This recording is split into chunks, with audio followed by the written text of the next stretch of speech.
अध्यक्ष महोदय, जहां भाईचारा और अपनापन होता था, जहां हमारे संविधान ने एकता का सुरक्षा कवच दिया था, वहां शक और घृणा के बीज बोए जा रहे हैं।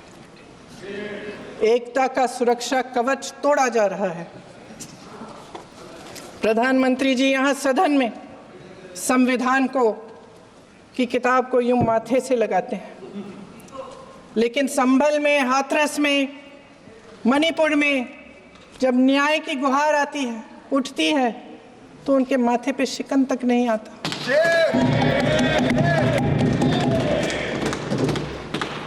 शायद समझ नहीं पाए हैं कि भारत का संविधान संघ का विधान नहीं है।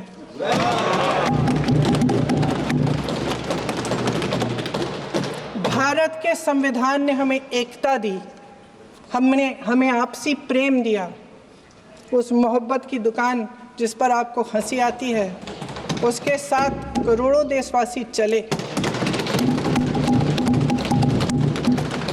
करोड़ों देशवासियों के दिल में एक दूसरे के लिए प्रेम है, घृणा नहीं है।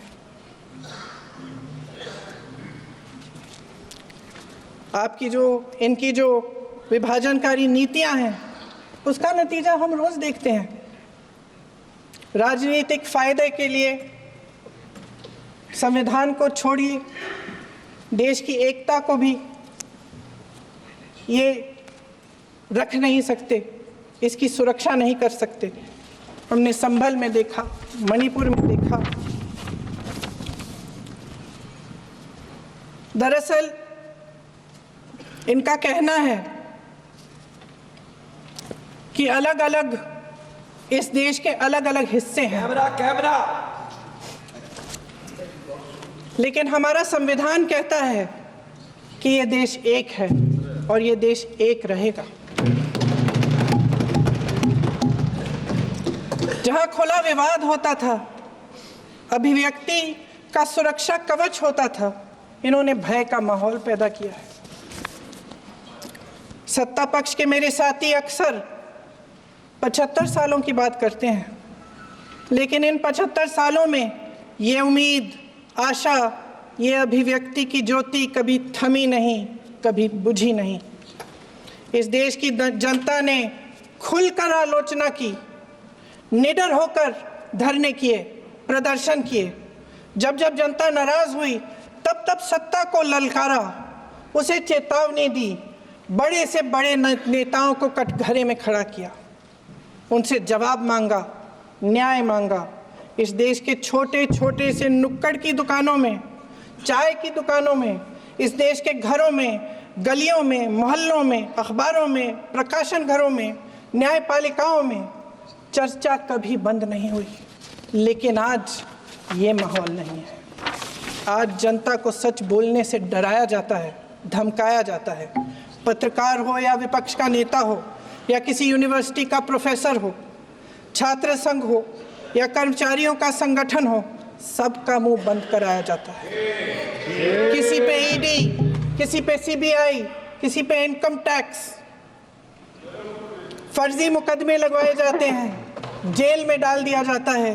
विपक्षी नेताओं को जेल में डाल दिया जाता है, उनको सताया जाता है। किसी को नहीं छोड़ा इस सरकार ने। देशद्रोही कह के उत्तर प्रदेश में मुझे याद है कुछ अध्यापिकाएं प्रदर्शन कर रही थी, उन पर मुकदमा डाल दिया देशद्रोही का, उन्हें देशद्रोही कह दिया। इन्होंने देश का पूरा माहौल भय से भर दिया है। इनकी मीडिया की मशीन झूठ फैलाती है, तरह तरह के आरोप लगाती है, और शायद वह भी भय में ही है। महोदय, मैं इस सदन को याद दिलाना चाहती हूँ कि ऐसा डर का माहौल देश में अंग्रेजों के राज में था। जब इस तरफ बैठे हुए गांधी की विचारधारा वाले लोग आज़ादी की लड़ाई लड़ रहे थे, और उस तरफ वाली विचारधारा वाले लोग भय में रहकर अंग्रेजों के साथ साठ-गांठ कर रहे थे। लेकिन अध्यक्ष महोदय, भय का भी अपना स्वभाव होता है। भय फैलाने वाले हमेशा भय का खुद शिकार बन जाते हैं। ये प्रकृति का नियम है। आज इनकी भी यही हालत हो गई है। भय फैलाने के इतने आदी हो गए हैं कि खुद भय में रहने वाले हैं। चर्चा से डरते हैं, आलोचना से घबराते हैं। कई दिनों से हम मांग रहे हैं कि चर्चा करिए, लेकिन चर्चा करने की हिम्मत ही नहीं है।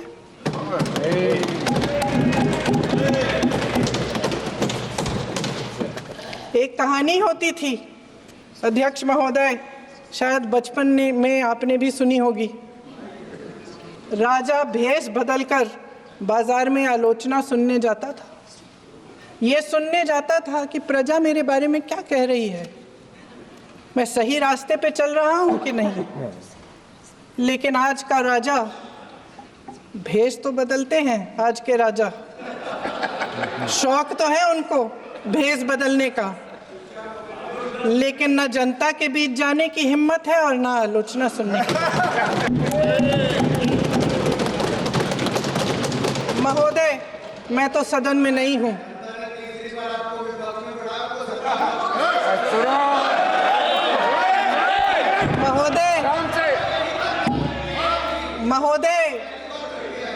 महोदय, जनता में बहुत विवेक है, ये सही है।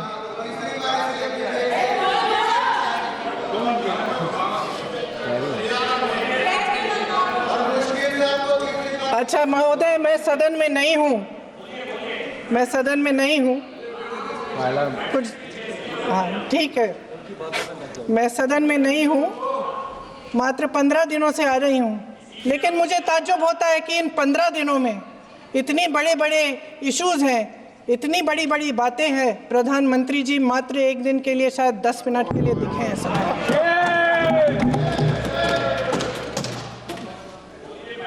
बात यह है अध्यक्ष महोदय जी कि ये देश भय से नहीं, साहस और संघर्ष से बना है।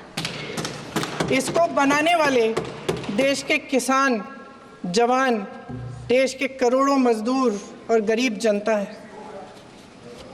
संविधान इनको साहस देता है। मेहनती मिडिल क्लास है। और इस देश के जो करोड़ों देशवासी हैं, जो रोजाना भयंकर परिस्थितियों का सामना करते हैं, उनको साहस देता है। वायनाड में जो आपदा आई, उसमें एक छोटा लड़का था 17 साल का। 6 घंटों के लिए उसने अपनी माँ को बचाने की कोशिश की। 6 घंटों के लिए आप सोच सकते हैं कि अगर नदी की धारा बह रही है, नाराज है, आप अपनी माँ को पकड़े हो, 6 घंटों के लिए पकड़े रखते हो कि मेरी माँ बच जाएगी, और अंत में वो माँ भी बह जाती है। उस लड़के का साहस, उन महिलाओं का साहस जो पीड़ित हैं लेकिन फिर भी अपनी लड़ाई लड़ रहे हैं, उन संभल के बच्चों का साहस जिनके पिताजी अभी गुजर गए, लेकिन फिर भी उनके सपनों को साकार करने की हिम्मत है, उनका साहस है। वो साहस से संविधान ने दिया है।